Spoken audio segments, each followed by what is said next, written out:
का, साथ ही साथ जो मजिस्ट्रेट और फोर्स रहेगा उन सभी का ब्रीफिंग रखा था।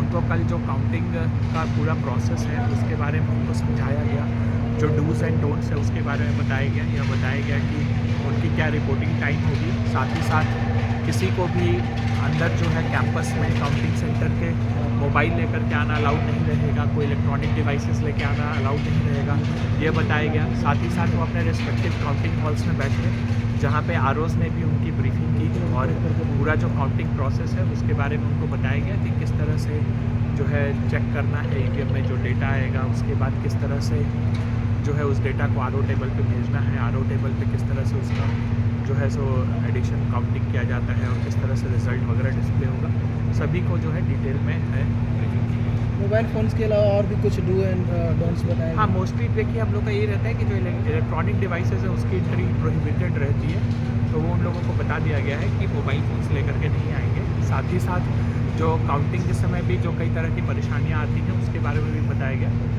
कि अगर ईवीएम में डेटा मिसमैच है तो किस तरह से उस सिनारियो को कैसे हैंडल करना है, कभी ईवीएम में अगर आपको डेटा नहीं आ रहा है तो क्या करना है, लास्ट में जो मैंडेटरी वीवीपैट के 5 बूथ्स की जो काउंटिंग होनी होती है रैंडमली, उसको क्या करना है, तो इन सभी के बारे में डिटेल से सभी को बताया गया है। साथ ही जो पोस्टल बैलेट्स हैं उनको भी समझाया गया है कि किस तरह से पोस्टल बैलेट्स के वोटिंग काउंटिंग को करना है, किस तरह से क्या क्या ग्राउंड्स हैं जिसके बेसिस पे पोस्टल बैलेट्स रिजेक्ट होते हैं। इन सभी चीज़ों को पहले भी ट्रेनिंग दी गई थी, आज भी जो है सो वो आरओ स्पेसिफिक, कॉन्स्टिट्यूंसी स्पेसिफिक उसकी ट्रेनिंग दी गई है। रुझान सर कब तक मिलने शुरू हो जाएंगे?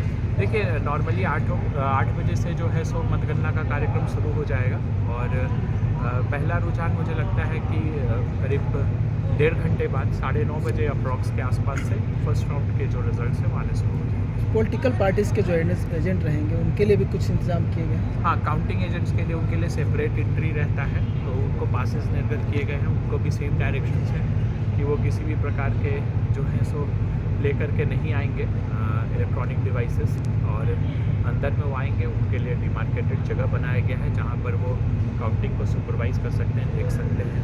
और साथ ही साथ जो पॉलिटिकल पार्टीज़ को जो उनके इलेक्शन एजेंट कैंडिडेट और उनके जो इलेक्शन एजेंट होते हैं उनको भी बताया गया है कि आप किस तरह से आ सकते हैं, किधर किधर आप घूम सकते हैं, कौन कौन से एरियाज़ है जहाँ पे आप जा सकते हैं। विजय जुलूस को लेकर भी कुछ इंतजाम किया गया है?